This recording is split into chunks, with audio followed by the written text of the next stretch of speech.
in game one, I think the team's excited to get rolling. It's obviously an exciting time of the year. Probably the most important thing to give you today is we're going to start off with Eli Holstein to start the season at quarterback, and then we'll play it from there.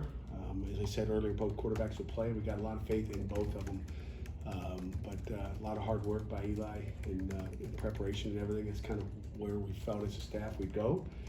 So I'm excited for both those guys, and we'll continue to move on from there.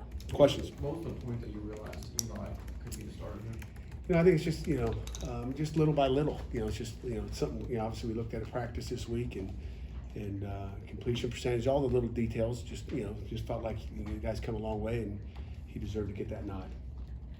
Is it still an open competition? Is Nate going to have a chance? It's still an open competition. We'll find out what happens on game days. I think that's the only time. These scrimmages are hard to say, who's who, and that's really every position. We'll find out on game day. You said they will still both play on Saturday? Yes. What was Eli's reaction to receiving that news? Had a little tear in his eye. Put his head down, hand in his face, and was obviously excited. So I'm happy for him, and can't wait to go watch both of them play. What's Nate's reaction? Understanding. He's a team guy. He's selfless. About as good a team guy as you're going to have in that locker room. He sees the little things too, and he was great. When it comes down to it, Coach, when you guys make that final decision of who will be the starter moving forward, how much, influence does Cade Bell have in that decision, or what are those conversations like? Cade's got to be the number one. He sits in that meeting room, like I say always. We'll have conversations a lot, and we talk about it. At least every 2 days in my office, we sit down and say, okay, how's it going? And there's good communication, but it's got to be can't be one guy. And again, I trust Cade, to make the right decision. But if I ever feel that it's a wrong decision, I'm going to step up and veto. What plans do you have as far as how you can divide up the division of labor? We're still working to find out how it's going. We haven't had a set plan yet, but we're kind of playing that as we go. Do you start to play longer?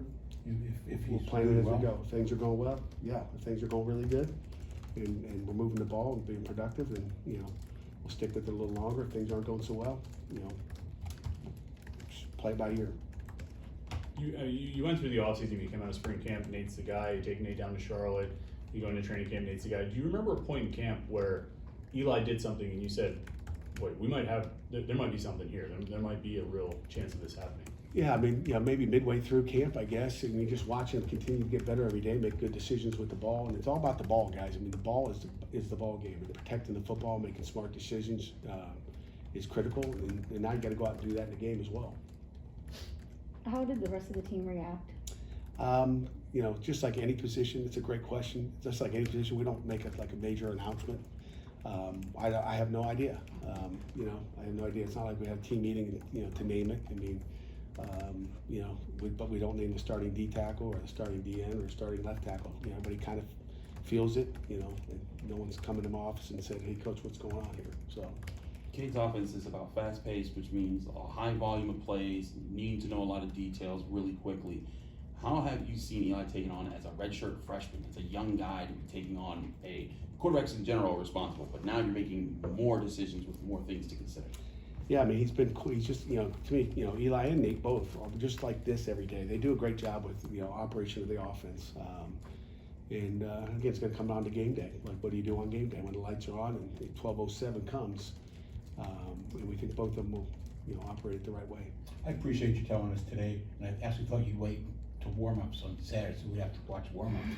Now I can go at breakfast, But what made you decide to announce it 48 hours before the game? I don't know, because I felt like it. But you're welcome. What do you need to see from this offense on Saturday? The first thing comes out just operation. I want to see execution.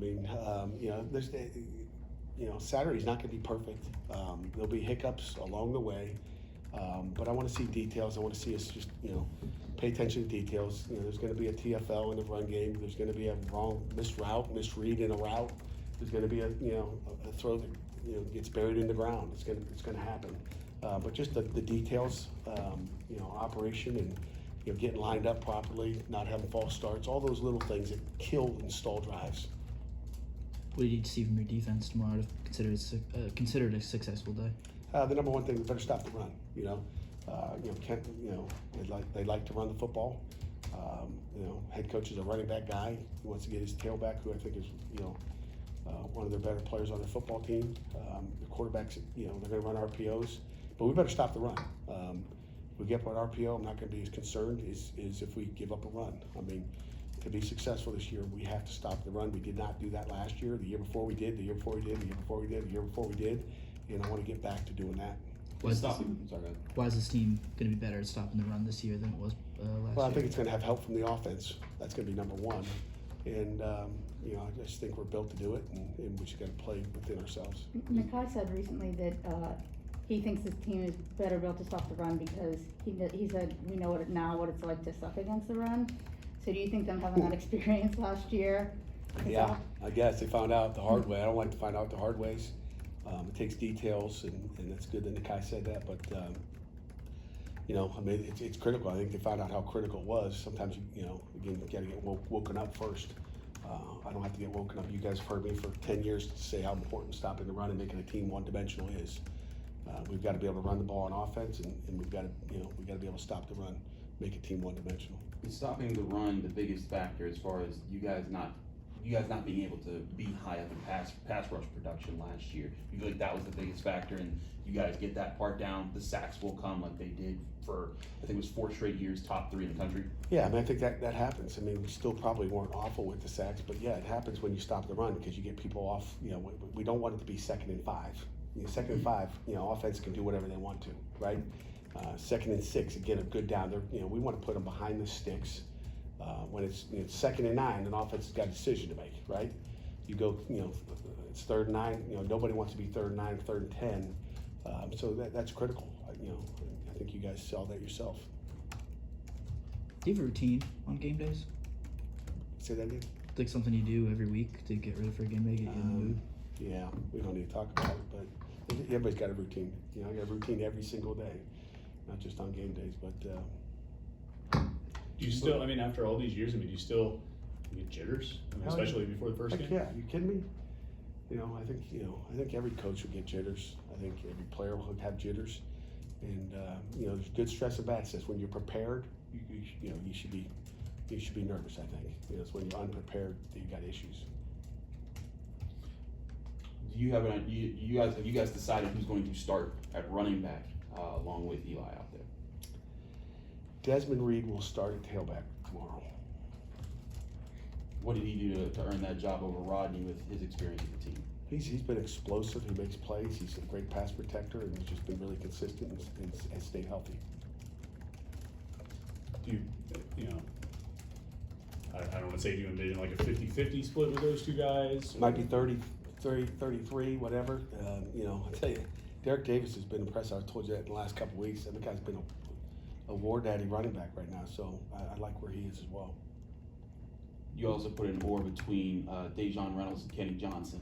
Where do you see those two at wide receiver right now? Our starting receivers, Dejon's one of those guys. Kenny Johnson, is doing a nice job. He's back 100%. There'll be a good 4-man, 5-man rotation, at least 4-man rotation. Dejon will probably be over, with Kanante a little bit more than over with Kenny, but, Dejon's special because he knows everything, That's a lot of pressure to put on a kid, but he's really smart and he knows all those spots. Sometimes I think we've hurt him by giving him too much to learn, putting too much on his plate. But I've been impressed with his football knowledge. I feel like Rodney was a guy we didn't really talk about much during camp. What kind of camp did he have with the new offense? He's had a good camp. He's had a good camp, and we're happy with where he's been. You listed 5 potential starting defensive tackles. Obviously, you can't start all 5. Do you have your groupings as far as who will pair with whom? We'll watch the practice today. They don't have to pair with one. It's not like if this guy's in, that guy's got to go in. But we'll look at what they did today at practice and try to make a decision on that one. I'm not going to give Jerry too much ammunition. So you It's already guys, thankful. It's already thankful Thursday. you guys are more individually based on who gets in there more than like finding tandems who work well together. Yeah, that doesn't matter.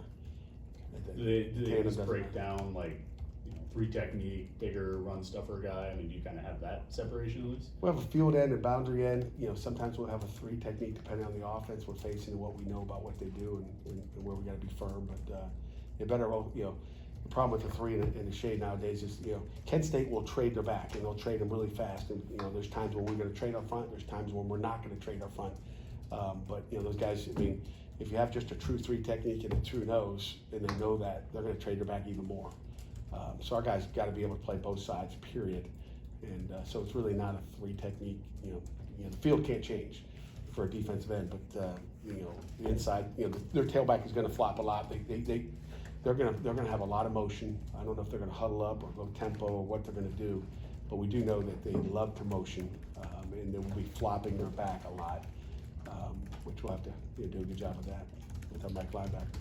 How about a couple final before we wrap up? With all the stuff going on in college athletics, are you happy to be able to go into your oasis in Acrisure Stadium and just put everything aside and just focus on football? No question about it. I've been happy since August got here, so that hasn't changed. I mean, you know, it's nice to be focused on football and nice to get an Acrisure Stadium. The college season is officially starting for us. But the game is the thing that really drives the other stuff. You try to set that aside unless you're forced to talk about it. Yeah. It really, you know, it's football season. It's what it is. It's all football. It's all football. Coach, thank you. Everybody, thanks for your coverage.